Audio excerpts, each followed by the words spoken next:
이 얘기를 좀 해드릴게요. 비즈니스가 진행되기 위해서는요, 팬클럽이 있으면 좋겠죠.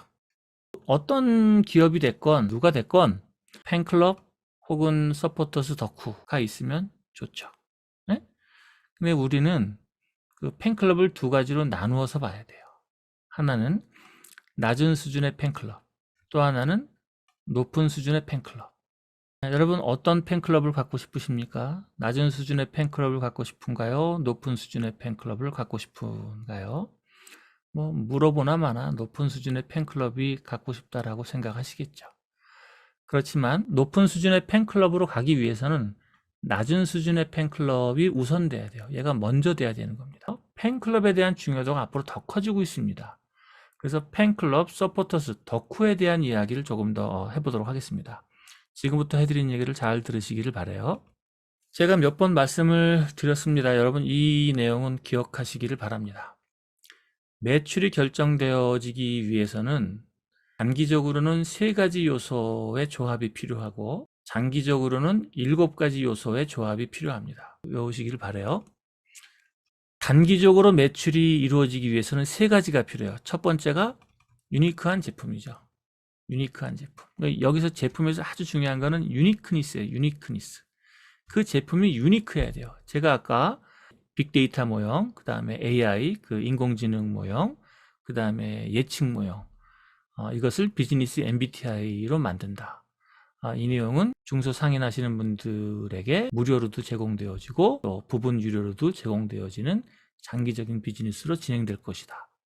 제가 이 제품을 만든다고 칠게요. 이름하여 중간계 비즈니스 MBTI입니다. 가칭. 지금 정한 거예요. 가칭. 제가 이 내용을 만들었습니다. 그래서 중간계 수업 들으시는 분들에게 테스트를 했어요. 그래서 효과 있는 거를 증명을 했어요. 그러면 사람들은 이 비즈니스 중간계 MBTI를 하기 위해서 오겠죠. 그 이유는 뭐예요? 유니크하니까. 그래서 유니크한 제품을 만드는 게 가장 중요한 거다. 이게 1번이에요. 두 번째, 제품만 만든다고 해서 되는 게 아니라 이 제품을 바로 구매해 줄 수 있는 가두리 고객이 필요한 거예요. 가두리 고객이. 그죠? 가두리 고객은 전부 3가지가 있습니다. 첫 번째, 직접 가두리 고객. 두 번째, 간접 가두리 고객. 세 번째, 팬클럽. 3가지가 있어요. 직접 가두리 고객은 뭐예요? 여러분들이 전화할 수 있는 고객들입니다. 개인적으로. 하나님 저한테 개인적으로 전화할 수 있나요? 못하죠. 내 전화번호 안 줬으니까. 그러니까 우리는 직접 가두리 관계가 아니야.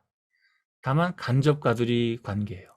제가 2주일에 한 번씩 이 실마리를 열면 그때서야 저랑 그 디지털 상으로 볼 수가 있어요. 이런 걸 간접 가두리라 그래요. 하지만 님은 저한테 전화할 수 있죠. 그 이유는 뭐죠? 제가 전화번호를 드렸으니까. 저랑 마가 수업을 하고 있으니까. 그래서 직접 가두리와 간접 가두리가 있는데 어떤 게 더 중요하냐? 둘 다 중요해요. 큰아들이 중요한 거야? 작은아들이 중요한 거야? 둘 다 중요하지. 아들이 중요한 거예요? 딸이 중요한 거예요? 둘 다 중요한 거예요. 다 있어야 돼. 어느 하나만 가지고 안 되는 거예요. 그 이유는 간접 가두리가 효율성은 더 좋습니다. 그렇지만 간접 가두리는 내 의사가 아니라 그 플랫폼의 의사에 의해서 바뀔 수가 있어요. 갑자기 페이스북이 힘을 잃어버릴 수도 있고 인스타그램이 정책을 바꿀 수도 있고 블로그의 정책이 바꿀 수도 있고 카페가 없어버릴 수도 있는 거고 유튜브 채널이 폐쇄되어질 수도 있어요. 무슨 일이 벌어질지 몰라요. 그래서 간접 가두리도 해야 되지만 직접 가두리도 같이 있어야지 돼요. 비중은 저는 5대 5다라고 생각을 합니다. 근데 이 직접 가두리, 간접 가두리 말고 그게 아니라 마치 나처럼 움직여주는 사람이 있어요. 나처럼. 하나님이 있는데 신하님처럼 하나님의 제품을 알려주는 사람들이 있어요. 그런 사람들이 조금 전에 말씀드렸던 팬클럽, 서포터즈, 덕후들이 있죠. 그래서 팬클럽, 직접 가두리, 간접 가두리 이게 있어요. 그럼 여러분들이 좋은 제품만 만든다면 이 가두리의 메시지를 던져주기만 하면 이 사람들은 어떻게 돼요? 바로 반응하겠죠. 그래서 여기서 시장이 막 만들어지는 겁니다. 근데 이것을 촉진시키기 위해서 뭘 해야 되는 거예요? 이벤트라는 게 들어가야 되는 거예요. 이벤트. 제 수업 시간에 이벤트가 있죠. 이벤트 핵심이 뭐예요? 이벤트 핵심이 두 가지지. 첫 번째 이슈가 있어야 된다. 두 번째 명분이 있어야 된다는 거예요. 이슈가 있어야 되고 명분이 있어야 돼요. 이슈는 다른 말로 뭐예요? 유니크해야 되는 거예요. 유니크니스가 있어야 되는 거예요. 그 순간에 그 다음에 명분이 붙어줘야 되는 거예요. 명분은 고객의 욕망에 들어가는 겁니다. 그래서 이 세 가지가 반드시 있어야 돼요. 제품과 가두리와 이벤트. 너무나 중요한 단기적으로 매출을 올려주는 세 가지 변수예요.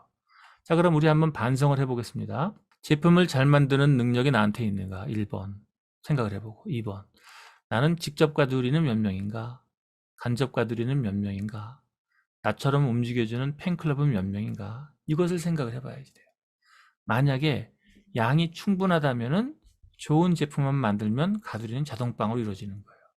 근데 좋은 제품은 있는데 가두리가 모자라. 그러면 얘가 있어도 얘가 안 이루어지는 거예요. 얘도 제품도 예스가 돼야 되고 가두리도 예스가 돼야 되고 이벤트도 예스를 만들어줘야지 돼요. 이 세 가지가 전부 예스, 예스, 예스가 나와야 되는 거예요. 이 중에 하나만 없어도 효과는 반감됩니다. 이벤트 너무 중요한 거예요. 왜 제가 이벤트를 단기 매출을 올리는 세 번째 요소로 넣냐면요. 이벤트야말로 중소상인들에게 브랜드를 만들어 나갈 수 있는 결정적 요소이기 때문이에요. 여러분, 이벤트가 없으면 어떻게 브랜딩을 만들 겁니까? 지금 여러분들이랑 저랑 하고 있는 이 실마리가 뭐예요? 이게 이벤트예요. 네? 이벤트라는 건 뭐예요? 우리가 이벤트 하면은 무슨 뭐 돈 할인해주고 선물 주고 깎아주고 뭐 이런 게 이벤트 같죠? 그런 게 이벤트가 아니에요. 이벤트라는 거는 그 사람을 깜짝 놀래키는 상호작용이 이벤트예요. 이 이벤트를 통해서 뭐가 만들어지는 거예요? 브랜딩이 만들어지는 거예요.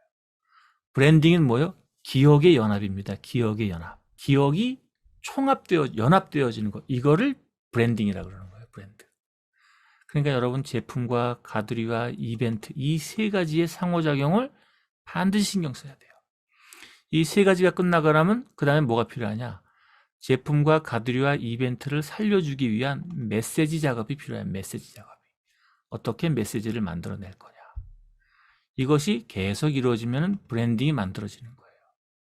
이것을 운영하는 여러분들의 관점을 리더십이라고 하는 겁니다. 이것 말고 예외적으로 아주 중요한 장치가 가격이에요. 그래서 매출을 결정짓는 단기적인 세 가지 요소는 제품과 가두리와 이벤트이고 이것을 하나 장기적인 차원에서 보태면은 메시지와 브랜드와 리더십과 가격 7가지로 나뉘어지는 겁니다. 그러니까 제가 하는 모든 중간계 수업은 제품론 있죠. 브랜드론 있죠. 이벤트론 있죠. 가격론 있죠. 메시지는 설득론입니다. 설득론 있죠. 리더십론 있죠. 다 있죠. 가두리 하나만 별도로 빼지 않았어요. 그래서 제가 이번에 새로운 가두리 데이터, 가두리 강의를 할 거예요.